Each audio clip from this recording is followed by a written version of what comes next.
muy lindo el saloncito este con los silloncitos.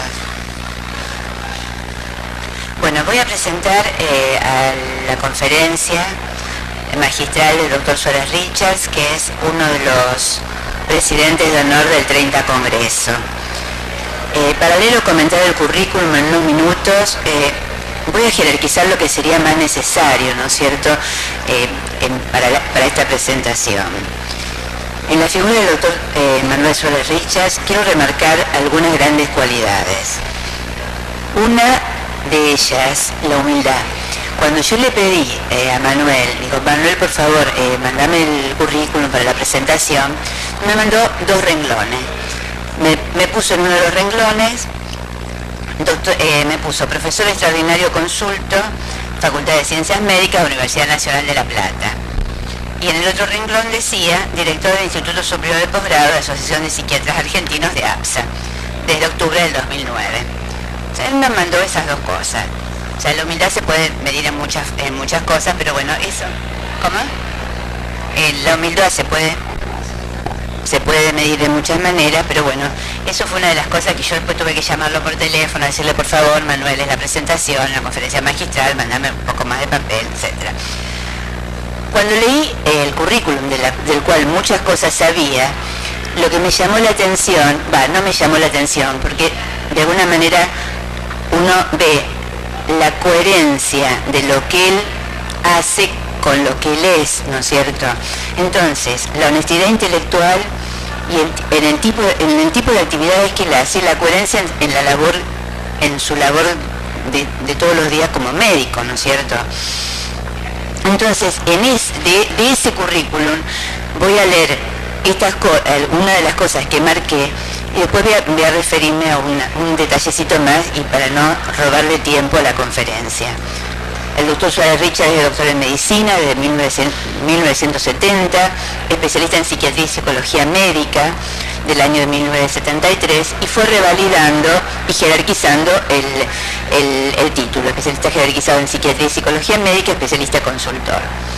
Profesor extraordinario consulto, como dije, profesor titular rentado, jefe del Departamento de Medicina Interna y Especialidades Clínicas en la Universidad Nacional de La Plata, director del Programa de Estudios Psiquiátricos y Cognitivos de la Facultad de Ciencias Médicas de La Plata, evaluador de carreras de posgrado y de especialidad en psiquiatría, coordinador de la sección Educación en Psiquiatría por concurso de la Asociación Psiquiátrica de América Latina. Él es evaluador de carreras de posgrado de CONEAU.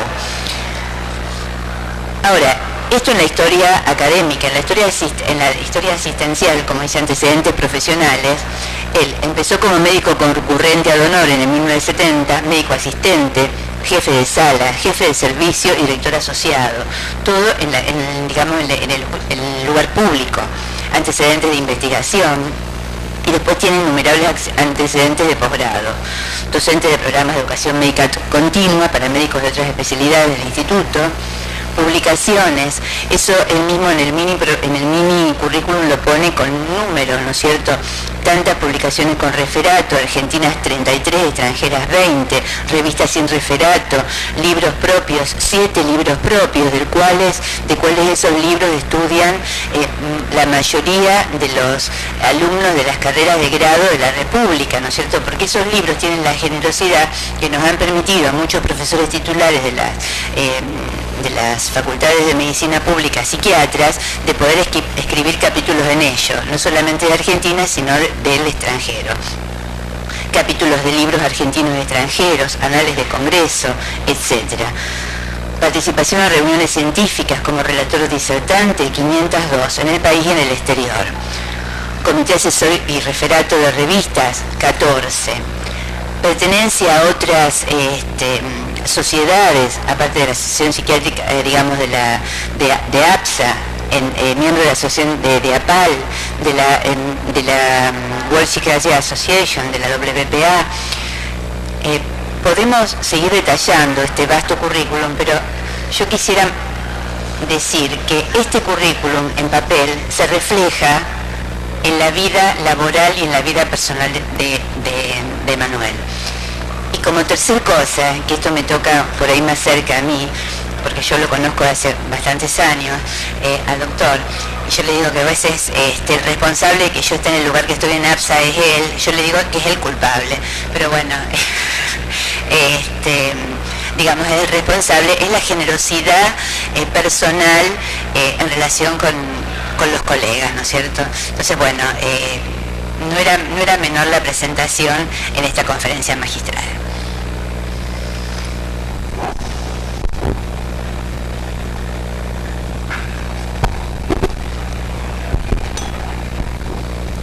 Difícil situación, además de esta laringitis, es escuchar.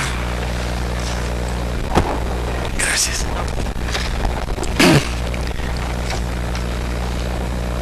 Es escuchar a la presidenta de APSA, profesora de Rosario, titular, y estar con ustedes en esto que es haberme puesto como honorario. Realmente yo todo esto lo he escrito porque sabía que es así, no sabía lo de a la señora presidenta de APSA, a los señores miembros de la comisión directiva de APSA que eligieron, a mis compañeros y colaboradores en el Instituto Superior de Formación de Posgrado, a mis amigos y a mis colegas. Agradezco a la comisión directiva de APSA la consideración de haberme designado conjuntamente con el doctor Juan Carlos Liota, presidente de honor del 30 Congreso de APSA de este año. Es una designación honrosa, ciertamente, porque significa al mismo tiempo la gran responsabilidad que nuestra entidad nos da a nosotros, como ya lo he señalado en varias ocasiones. Esta entidad que ocupa una señaladísima posición dentro del campo de la salud, concretándose en lo que atañe a la salud mental. Esperando colaborar con esta propuesta de la dirección de APSA, es que trataré de ocuparme de reseñar, en lo que a mi entender parece, cuáles son los desafíos de hoy, como aquellos que pueda yo arguir para un futuro en el conocimiento y la práctica de la psiquiatría. Los desafíos actuales. Históricamente los trastornos mentales y por abuso de sustancias no tuvieron importancia en la salud.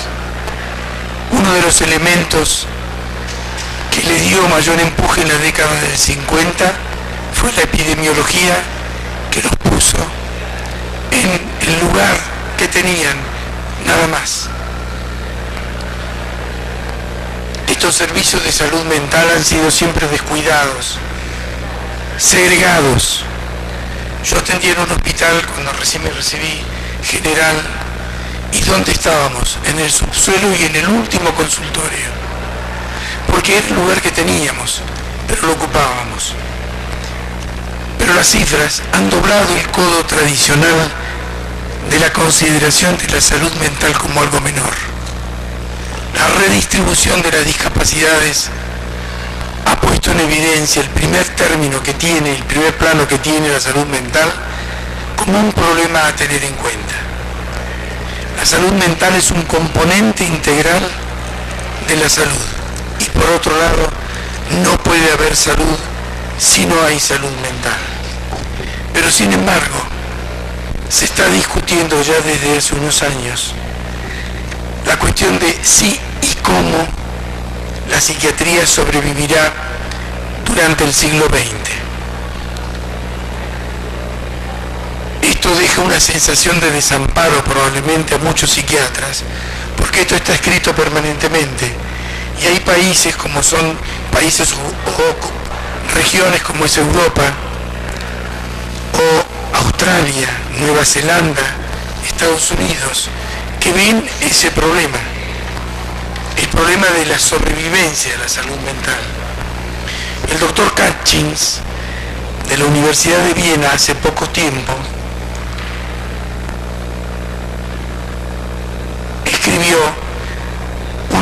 artículo en World Psychiatry que decía: ¿son los psiquiatras una especie en peligro de extinción?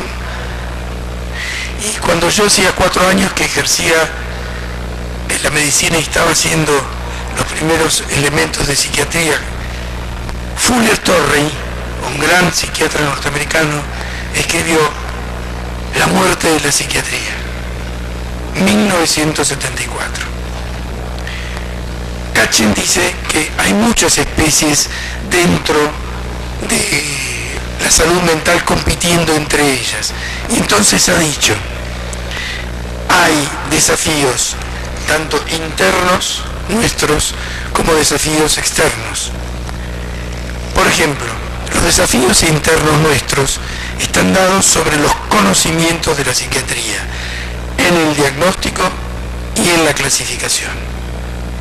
La separación violenta e innecesaria, eso lo pongo yo, violenta e innecesaria, entre los enfoques biológicos y psicoterapéuticos. La falta de una base teórica coherente. Y le agrego una frase que aparece en muchos lugares: pregúntenle a 3 psiquiatras y obtendrá 4 respuestas. Y dentro de los desafíos externos están el descontento de muchos pacientes, la queja que puede aparecer.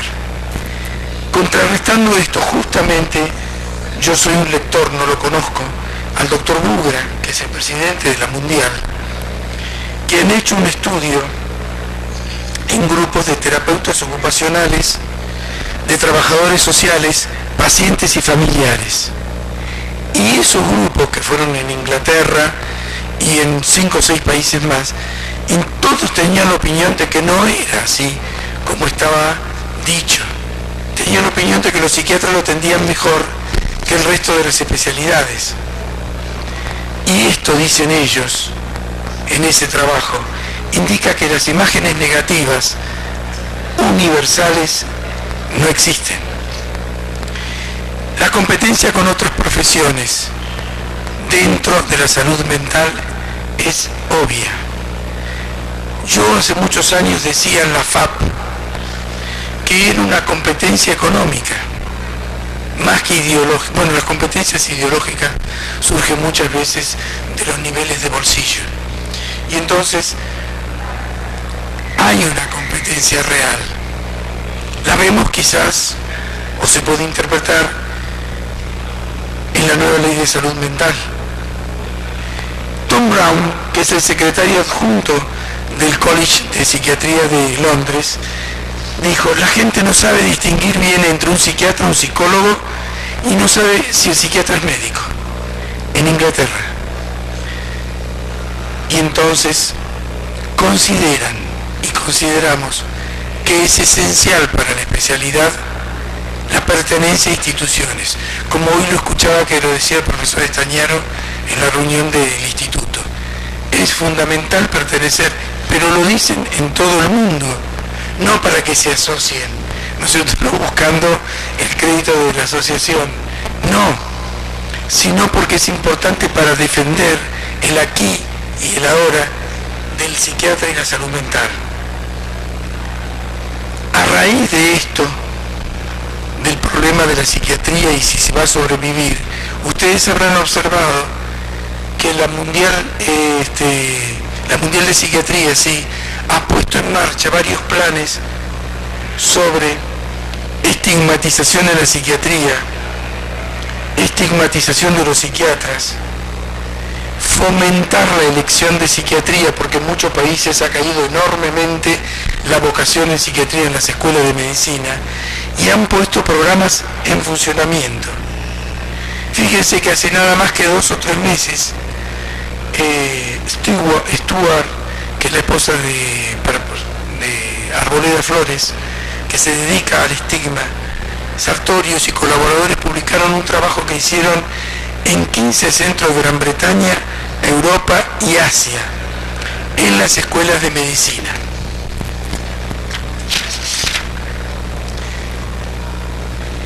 Y ellos encontraron que el 90% de los alumnos consideraban que los psiquiatras no eran buenos modelos a seguir y que hay un 84% de ellos que decían que los pacientes psiquiátricos no deberían ser tratados fuera de las instituciones especializadas.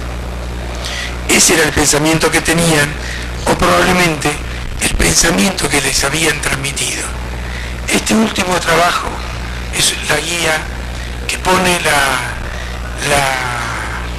Asociación Europea de Psiquiatras justamente sobre una guía sobre el estigma psiquiátrico que evidentemente hay.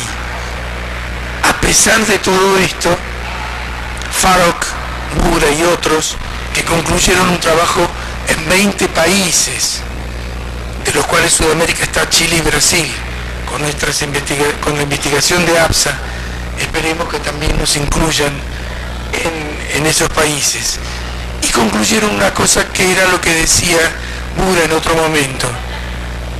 El 4,5% de los estudiantes de medicina eligen o quieren hacer psiquiatría, y es una cifra adecuada. Por lo tanto, no todo es universal. Así que después de 200 años, cuando Johann Riehl dice tiene que haber una especialidad que se tiene que llamar psiquiatría, y es la más importante, junto con clínica, que le llamaba otro nombre, de la secuencia que tiene que tener un médico en su especialidad, está sucediendo esto en muchas regiones del mundo. Como principio de explicación a todo esto, es necesario detenerse y repensar que resulta mucho más fácil descubrir los secretos fascinantes del funcionamiento corporal que convertir ese funcionamiento en alguna ventaja clínica considerable. Y dado que el aparato psíquico es muchísimo más complejo, por lo menos creemos, que otros órganos, la psiquiatría confronta con mucho el más difícil de los saltos transferibles.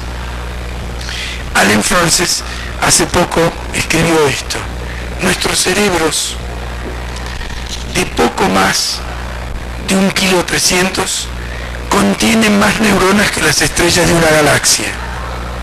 Es sorprendente que tantas partes dinámicas funcionen como suelen hacerlo. Por ejemplo, comparándolo con la mama, un órgano más sencillo y más simple que el cerebro. Pero a pesar de décadas de investigación intensiva, todavía estamos en los albores de la comprensión del cáncer de mama. Y se pregunta, ¿por qué sorprendernos el que no hayamos resuelto todavía el problema de la esquizofrenia? ¿Por qué nos tenemos que sorprender? Porque nos pasa esto que decía Machado, que yo traigo. Nuestras horas son minutos cuando sabemos, esperamos saber, y siglos cuando sabemos lo que se puede aprender. Nosotros queremos ya tener a veces nuestras evidencias. Por otro lado, pienso que no tenemos que convencer a nuestros colegas que la psiquiatría es buena y que los demás deben pensar muy bien de nosotros. Lo que tenemos que hacer es concentrarnos en nuestros trabajos dentro de la medicina. Si nos concentramos en el objetivo de ayudar a las personas que sufren de trastornos mentales, utilizamos las evidencias disponibles, nuestros logros diagnósticos y terapéuticos determinarán cómo piensan nuestros colegas, cómo piensa la comunidad y también cómo todos piensan acerca de nosotros, de nuestra tarea y de los pacientes que sufren la enfermedad mental. Creo que como especialidad la nuestra es la más emocionante, pero entonces podríamos decir, claro, como hacemos nosotros, el nefrólogo podrá decir lo mismo. ¿Dónde más se pueden utilizar los factores sociales, psicológicos, antropológicos, biológicos que en esta especialidad? ¿Cómo no va a ser fascinante? Ahora, es necesario que en el mundo vemos que nos tenemos que adaptar a los cambios que tiene el mundo y la medicina. Un presidente del Real Colegio de Cirujanos de Inglaterra hace poco escribía: será escasa la necesidad de casi todos los cirujanos en 10 años. Así de drástico el muchacho. ¡Tac! En 10 años no más nadie. Ya que en gran parte de su trabajo se realizará de manera menos invasiva, con más eficacia, por radiólogos intervencionistas. No considero yo, personalmente, tan desenlace para la psiquiatría, pero nuestro futuro está en nuestras manos. Depongamos, si es posible, la inculpación y la contienda para trabajar en colaboración. Yo pienso que de este origen, vos pensás del otro, bueno, vamos a ver cómo lo utilizamos. ¿Para qué? Para mejorar la salud mental. Los empeños sobre esto se están realizando por los organismos profesionales, tal como es APSA, que define o intenta definir el perfil necesario del médico psiquiatra de Argentina, trabajando para conocer la epidemiología de los trastornos psiquiátricos en el país y colaborando con las entidades del mundo. Sabemos que probablemente será difícil alguna vez explicar el mundo significativo del pensamiento humano y que este mundo no está simplemente localizado dentro del cerebro, sino que es una unidad con lo que lo rodea, ya que el ser humano esencialmente es un ser social. Los desafíos actuales sin duda son significativos. ¿Por qué? Porque tenemos que el Nobel, por ejemplo, para ponerlo, el Nobel del año pasado es el que descubre el GPS, y ese GPS está en el cerebro humano, y entonces nos vamos y decimos, tenemos que ir a todo esto que hace a las neurociencias y bifurcarnos de otro tipo de cosas. Pero esto de las preocupaciones es que haya una psiquiatría madura, abarcativa de las neurociencias, como es esta, pero clarificando los márgenes que tiene la psiquiatría con juicios simples y repetidos, como que los trastornos mentales son problemas de personas, no solamente de cerebros.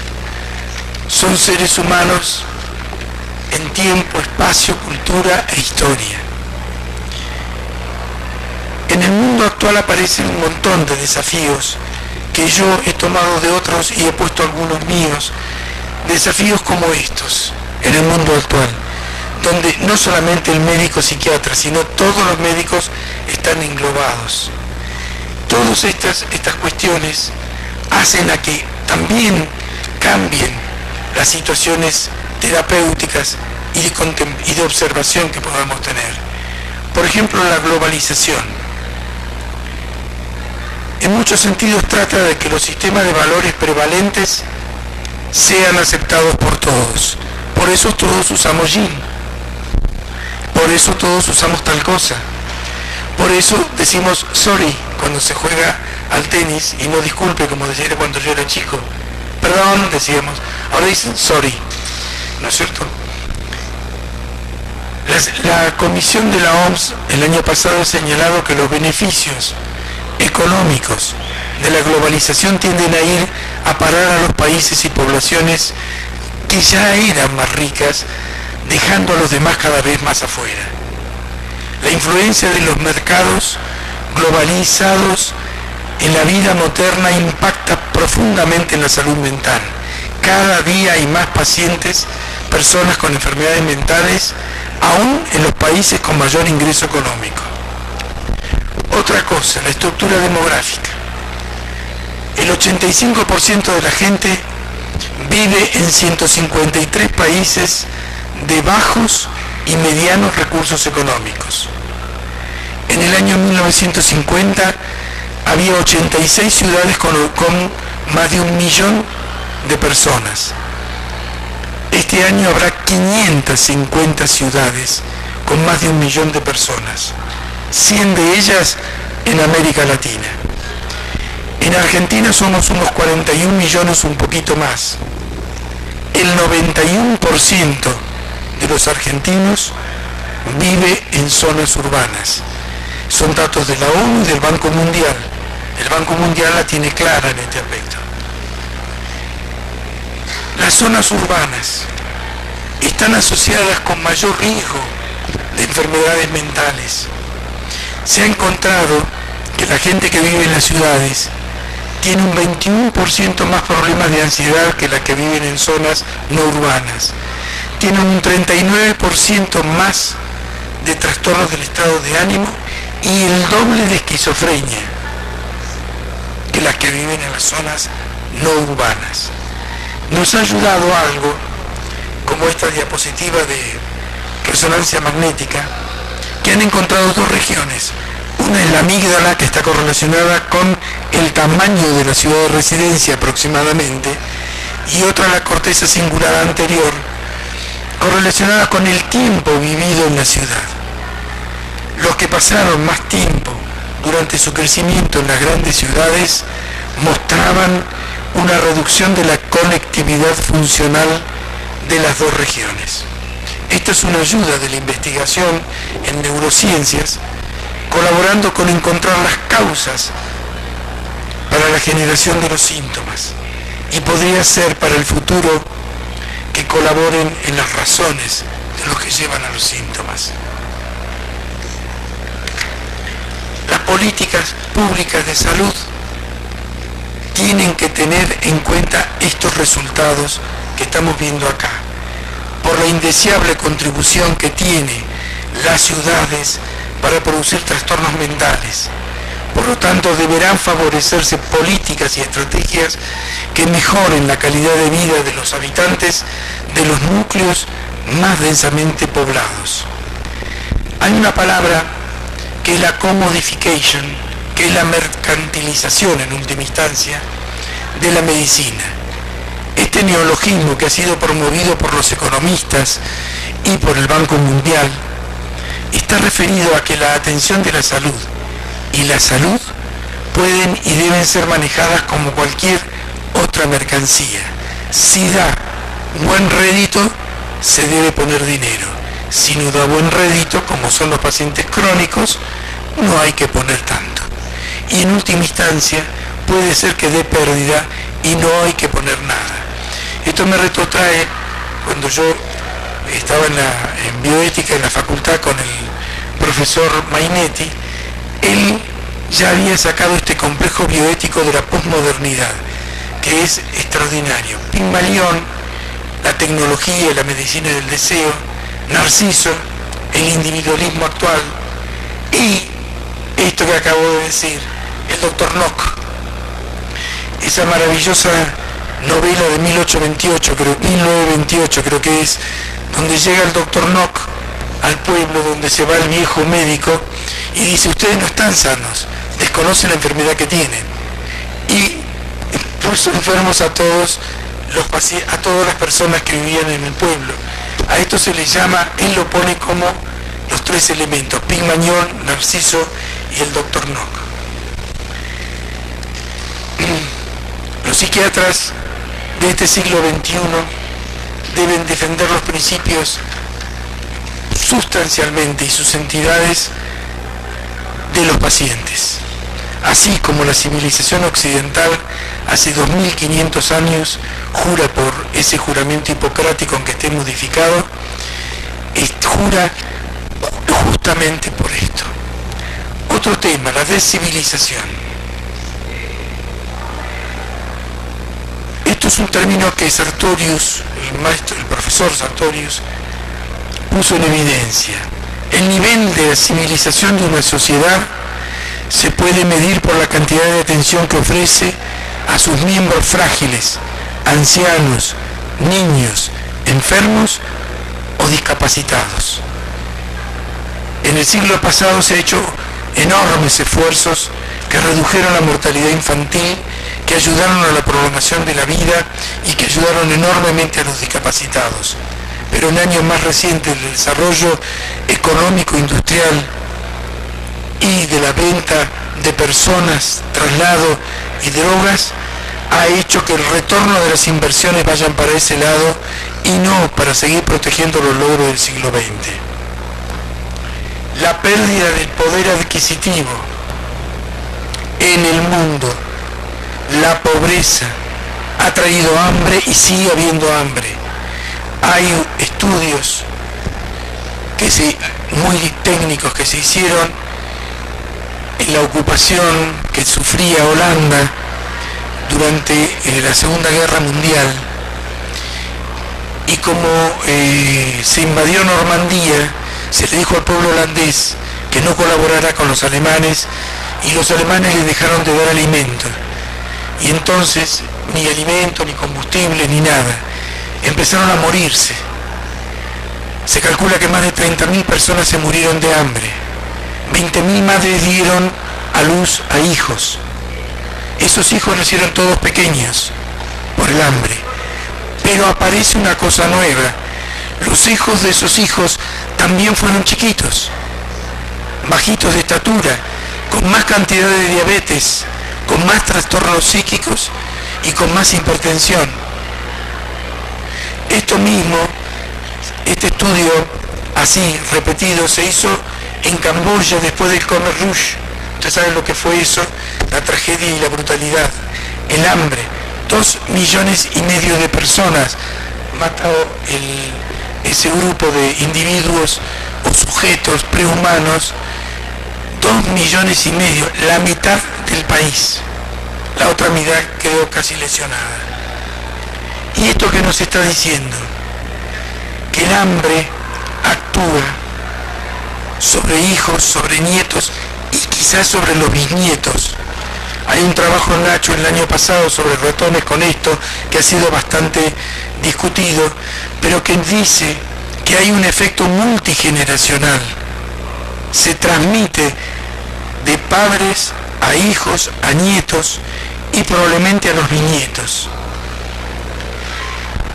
Y entonces podemos decir, estas cosas del medio, esto que la epigenética, que va tejiendo los cambios transmisibles a la descendencia. Pensemos en cuántos lugares hoy, tanto nuestros como fuera de nosotros, se extiende la plaga del hambre, porque hay 2.400 personas, 2.000 millones de personas que viven con $2 por día. Esos hambrientos no concurren a los hospitales.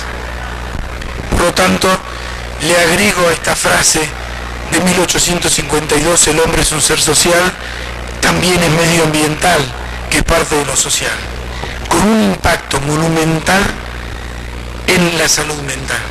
Y dentro de eso aparece la migración. La migración es producto de la pobreza. De esto se había dado cuenta un muchacho muy emprendedor griego llamado Aristóteles, ¿no es cierto?, que decía: la patria de cada hombre es el país donde mejor se vive. Nosotros somos un país nutrido por grandes migraciones pasadas y actuales, internas y externas, con las posibles consecuencias que ello encarna. Emigrar con frecuencia supera la capacidad de adaptación. Se ha definido que el inmigrante sufre comúnmente el estrés crónico y múltiple, o síndrome de Ulises. Mire lo que escribe don Homero sobre Ulises, y esta frase última que yo le puse en coloradito: mi nombre es nadie y nadie me llaman todos. Es tremendo. Eso es el inmigrante, que genera un problema del duelo acentuado sin el propósito migratorio fracasa. La alimentación, la vivienda, las condiciones higiénicas y sanitarias son problemas colectivos y dramáticos, a los que se le agrega la red de prostitución, los abusos, las detenciones, la discriminación, el consumo de sustancias, y nos llaman sudacas, latinos, monos. Los que vinieron a sacarse el hambre nos dicen monos, bolitas, cabecitas, etc. El duelo migratorio comprende la familia, los amigos, el lenguaje, la cultura, los paisajes, el viento, la vivienda, el contacto con el grupo étnico, los riesgos de de la integridad física en estos viajes que estamos viendo, pero que existieron permanentemente. Todos potencian las pesadillas inimaginables que generan los migrantes. Se ha ocurrido, por otro lado, y cambiando el tema, la cibernética, llevando a la germinación de una generación de cibernautas que solo requieren comida, no manifiestan relaciones de afecto ni contacto físico, no manifiestan interés por conocerse ni por relacionarse más allá de Internet, no forman amigos, los eliminan presionando un botón, afectando la forma en que se dan las relaciones sociales y lesionando la salud mental. Hoy hablaba del estigma, el estigma sobre el paciente, sobre la salud mental y sobre los terapeutas.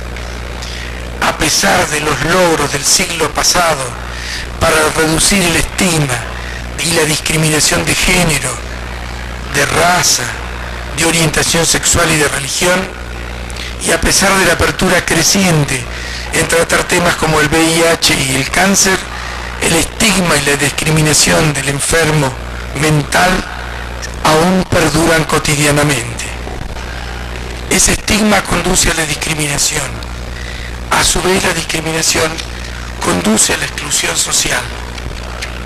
La exclusión social hace que los pacientes psiquiátricos tengan desempleo, no tengan redes sociales y falta participación social y económica.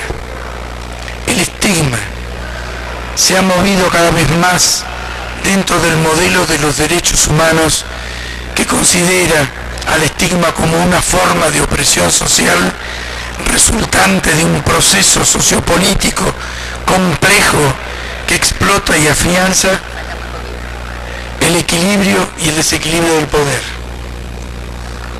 Es un imperativo del psiquiatra de hoy no esperar el mañana y, al saberlo, conocer cómo rebatirlo y cómo combatirlo. Este estigma estuvo en la Edad Media con esto, ¿no?, que es el martillo. La salud y la cultura. ¿Cómo vamos a olvidar la cultura? A pesar de que los estudios epigenéticos, epidemiológicos y clínicos están permanentemente diciendo la importancia que tiene. Un tema que yo pongo como el encanecimiento. En la actualidad hay muchas personas mayores de 60 años, pero en el 2050 va a haber 395 millones de personas de 80 años, es decir, 4 veces más que ahora. Si nosotros no tenemos planes de salud para prevenir y tratar las enfermedades crónicas asociadas a la edad, elaborar políticas sostenibles sobre la atención paliativa de larga duración, tenemos que diseñar servicios y entornos adaptados a las personas de edad. La buena psiquiatría implica un enfoque primario en los significados, los valores y las relaciones, en términos de ayuda a los pacientes, y cómo definirnos nosotros encastrándonos en una teoría que ayude a las herramientas y una herramienta que ayude a la teoría. Estas cosas, el Internet que ha llevado y que van a tener los próximos médicos como un peligro permanente. New York Times sacó hace poco lo que encontró, que la mayor parte de las personas lo primero que encuentran sobre una enfermedad, si es cáncer o Alzheimer, esa dicen que es la enfermedad. Esa se llama cibercondría, le han puesto este nombre. La cibercondría. Conclusiones. Las conclusiones están ahí. Como las conclusiones de mi laringe están igual, y perdonen que he tenido estas dificultades, pero quiero decir algo para terminar.